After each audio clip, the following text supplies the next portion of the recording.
Assalamualaikum warahmatullahi wabarakatuh. Perkenalkan, nama saya Ismilana Royhah, NIM E 2019-2020, Prodi Ekonomi Syariah 1. Di sini saya akan menjelaskan sedikit tentang isi makalah saya untuk memenuhi mata kuliah Ekonomi Makro Islam dengan dosen pengampuh Dr. Abdul Wadud Nafis, LC.MEI, dengan judul makalah Ekonomi Tertutup Tanpa Kebijakan Pemerintah dan Dengan Kebijakan Pemerintah.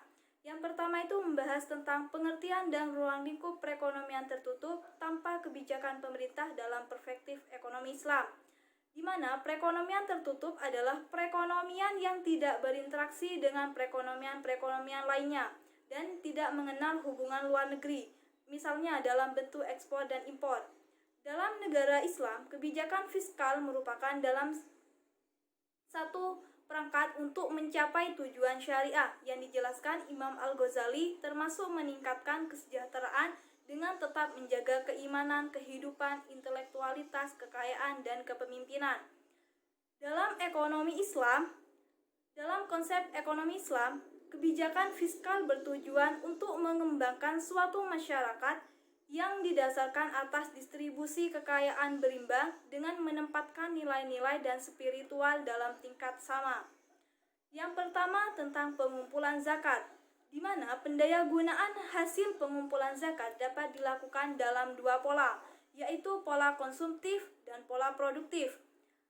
Para amil zakat mampu melakukan pembagian porsi pengumpulan zakat, misalnya 60% untuk zakat konsumtif dan 40% untuk zakat produktif. Yang kedua tentang pengumpulan pajak. Di dalam pengumpulan pajak ini ada syarat pengumpulan pajak agar dalam pemungutannya tidak menimbulkan hambatan atau perlawanan. Maka pemungutan atau pengumpulan pajak harus memenuhi syarat sebagai berikut. Yang pertama, pengumpulan pajak harus adil, sesuai dengan hukum, yakni mencapai keadilan. Undang-undang dalam pelaksanaan pemungutan pajak harus adil. Yang kedua, pengumpulan pajak harus berdasarkan undang-undang di Indonesia, dan pajak diatur dalam Undang-Undang 1945 Pasal 23A yang menyatakan bahwa pajak yang berpungutan lain yang bersifat memaksa untuk keperluan negara diatur dengan undang-undang. Yang ketiga,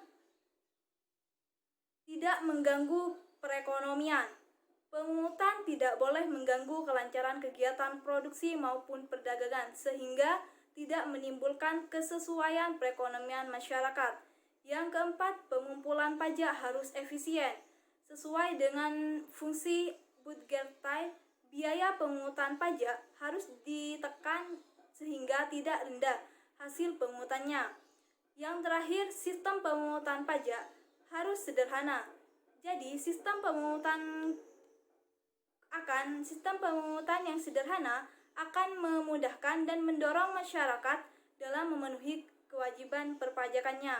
Yang ketiga, zakat, pajak, investasi, dan pengeluaran pemerintah dalam kaitannya dengan multiplier dalam perspektif ekonomi Islam, di mana di dalam multiplier zakat adalah tergantung margin propensity to consume atau disingkat dengan MPC. Jadi zakat yang diterima CZ, jika CZ lebih dari 0, maka multiplier zakat positif.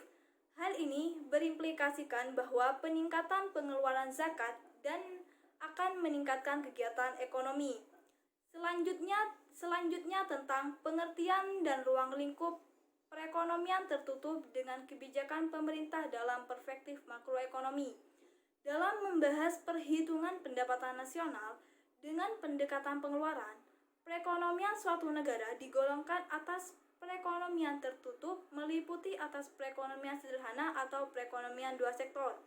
Jadi, perekonomian tertutup di sini tanpa pemerintah adalah perekonomian yang melibatkan dua pelaku, yaitu rumah tangga dan perusahaan atau swasta. Keseimbangan perekonomian sederhana atau dua sektor dapat ditulis dengan notasi Y sama dengan C ditambah I. Y di sini adalah pendapatan dan dan C adalah konsumsi, dan I adalah investasi. Jika sebagian pendapatan digunakan untuk konsumsi dan sebagian digunakan untuk menabung atau bisa disebut dengan saving atau diberi notasi S, maka ditulis sebagai berikut. Y sama dengan C ditambah S. Sedangkan keseimbangan pendapatan nasional dari sudut penerimaan meliputi Y sama dengan C ditambah S ditambah T, di mana S di sini adalah saving atau tabungan dan T di sini adalah tax atau pajak. Yang selanjutnya tentang fungsi konsumsi dan tabungan dengan pendekatan ekonomi Islam, di mana menurut Keynes di tingkat konsumsi dipengaruhi oleh tingkat pendapatan. Semakin tinggi tingkat pendapatan seseorang, maka semakin tinggi konsumsinya. Jadi, fungsi konsumsi dan tabungan dengan pendekatan ekonomi Islam, para ahli ekonomi Islam banyak melakukan fungsi konsumsi dan tabungan dalam pendekatan ekonomi Islam. Yang pertama menurut Fahim Khan, di mana Fahim Khan ini mengacu pada pandangan Keynes yang menyatakan konsumsi yang dilakukan rumah tangga konsumen dipengaruhi oleh tingkat pendapatan. Yang kedua, Matt Wally, di mana Matt Wally ini dengan hipotesis pendapatan mutlak. Ia menyatakan bahwa konsumsi dalam periode tertentu tergantung pada pendapatan siap konsumsi pada periode tersebut. Selanjutnya tentang fungsi investasi dengan pendekatan ekonomi Islam. Investasi berasal dari bahasa Inggris investment dari kata dasar invest yang berarti menanam. Fungsi investasi dengan pendekatan ekonomi Islam tentu berbeda dengan pendekatan ekonomi konvensional. Pendayagunaan karena fungsi investasi dalam ekonomi konvensional dipengaruhi oleh tingkat suku bunga. Hal ini tentunya tidak berlaku dalam pendekatan ekonomi Islam.